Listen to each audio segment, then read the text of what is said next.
is an It Came From GenX video.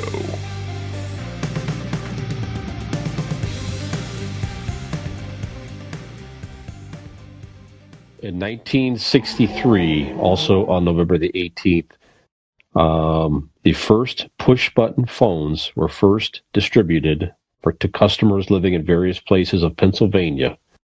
Obviously, grew out from there. So, at least in my house, we had rotary phones. The old black rotary phone that weighed 40 pounds. We had those phones. My parents never replaced those rotary phones. We did get a cordless push-button phone, but they never replaced the old rotary phone. But still, there was something to those devices. It's just the idea of using those devices. It's just a long. People still have them, I'm sure, in their homes even to this day.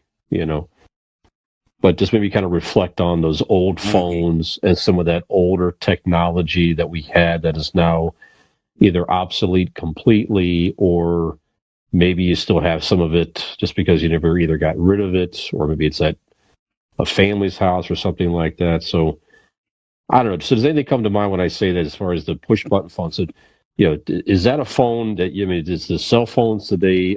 Are we missing something from using the old phones like that, or is there other older technology that you kind of miss or maybe still have, or nope, I don't care about any of that, it's all in the past and I like the new technology, and you're crazy even thinking that any of that is missed? So Keith, do you have anything that comes to mind as far as the older technology? Well, yeah. First of all, I want to say it's so funny. We talked about Mickey Mouse a minute ago. Now you're talking about old phones. We have a Mickey Mouse rotary phone in the basement. There you go. I remember those. All right. Yes. And, I real quick, I want to say all this. I remember years ago when I was a boy and our neighbor brought something over. He wanted to show my mom and give it to her. And he brought it in this big thing and he set it up on the counter. And we were all like, what is this? He goes, it's a microwave. We all went, what's a microwave? And he was trying to explain it, and I just couldn't get it. And he was all excited about how fast it cooked things. And I thought, wow, here's something new my mom never heard of before. Technology's changing. I never thought that I would see something like that in our generation. But they did a video, and they put a bunch of kids in a room with rotary phones. They didn't know what to do. That's right, sure. I never thought I'd live to see that. So, yeah, just amazing. So to answer your question, you know what I think about fish? As if you don't know, those of you listening, I am a minister, a pastor. I preach from my iPad, and sometimes I have to say, you know what? I want to get my Bible. I miss turning pages and the print and the holding of a book in your hands, protecting my Bible. I think we've gotten so digital, and I think the lights are damaging our eyes if you don't have a blue light, especially in the dark. And I think that technology is being missed. Books. I hope we don't ever let books get away from us, man. So that's one thing that I think about. Very good. Skinner, any thoughts of any of this older technology versus my new? grandmother lived on 4th Street in Kenmore, right there in front of the bridge and the fire station.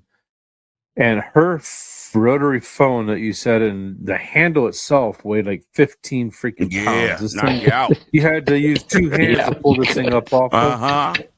It was hardwired into the phone line.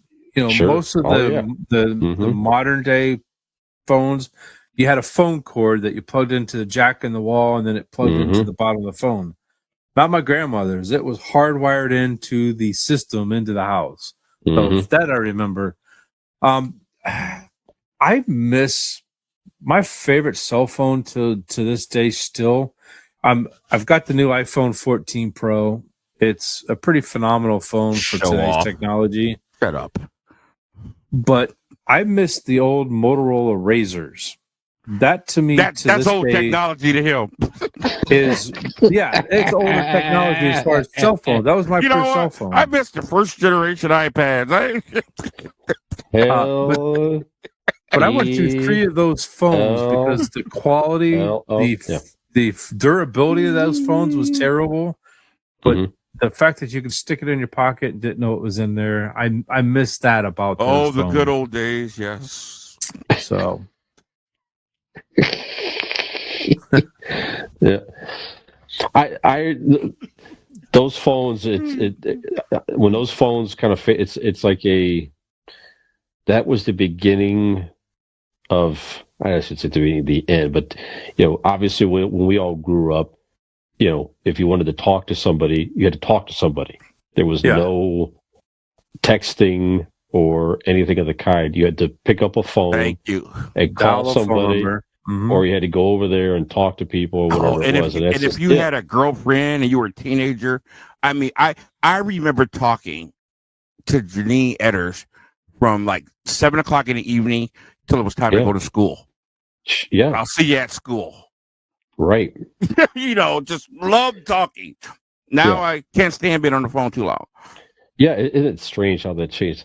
Yeah, and then you're just playing with the phone cord, which I remember the music over the phone. Virtual reality goggles that were out last year. I missed those. Yeah, that's so 2021. 19. Yeah, 21. Yeah. I don't know. So I honestly, a lot of the technology that's advanced is perfectly fine. I do have my old video game systems. I'm a tech guy. I'm cool once in a while, I like to go back and play some of the old retro games, and the retro games are still as popular, very popular to this day, with younger people that go back and like to play the old 8-bit looking games and stuff like that. And one thing that fascinates me is the music. It's just the huge resurgence of vinyl, where people are buying turntables and playing vinyl, and a lot of younger people like that. So I'm like, to me, we advanced past vinyl when we got to okay. All right, hold on. CDs. But there's probably something. There's something tells me though too. I have a turntable in the attic. I got into argument with my boss. I used to work at Quonset Hut, which was a record store here in Akron. Me and my boss got into this argument because he had this argument with other people, and he asked me, and he was shocked about my answer. He couldn't understand why anybody would rather listen to certain records on vinyl as opposed to the clarity of a CD. And I got it. One of the first albums that I heard on vinyl in a long time, when I was older, that I love, I heard Black Sabbath Mob Rules. And when Country Girl would come on to hear that scratching on the vinyl, that the noise it make, I don't know. There was something about the warmth of vinyl. Sometimes the CD can be so sterile, it misses something, in my opinion. Especially if it's older music. Today's music, of course, is made for that. It's recorded like that. But older music, it's just something about hearing it on that vinyl and hearing them scratches. It's like this whole human element, and I think it sounds great. So I get it. Okay. Skinner, what do you think? Vinyl. I still love vinyl. I wish I wouldn't have gotten rid of all the records I did years and years ago. Never expected it to come back, so why would I keep them? But I had a lot of records, a lot of 45s that I would go and buy. Just if I liked the single and didn't want the whole album, I'd go and buy the 45. Your side A and your side B. I never expected vinyl to come back the way it is now, and I miss it. I do miss it, just like Keith's saying. There's something about it different than what you listen to today. Good stuff. Great episode about that on Everybody Loves Raymond, when he tried to replace his dad's jazz records. His dad just didn't want to hear them. And the other brother comes in and found them on vinyl at yard sales. And he's like, that's music. It was a great episode on that. So. It's very good. Yeah, I'll just say with the games too, it's just, the old video games, you play an old video game, it's going to end. That's it. You're going to last so long. There's only so far you can go. eventually the asteroids or something is going to blow you up, and that's it. It's not a hour upon hour epic to solve a game. So some of those games, it's a nice breath of fresh air once in a while to go back and play some of those old classic games like that, to where you can play a game in 10, 15 minutes and it's an enjoyable experience. You try to beat a high score, and that's it. So I don't know. Hey, this is Keith Porter here, aka Porterhouse from It Came From Gen X. We hope you've been enjoying the show, but please make sure you hit the like button, make sure you hit that subscribe button, and we'll see you next time.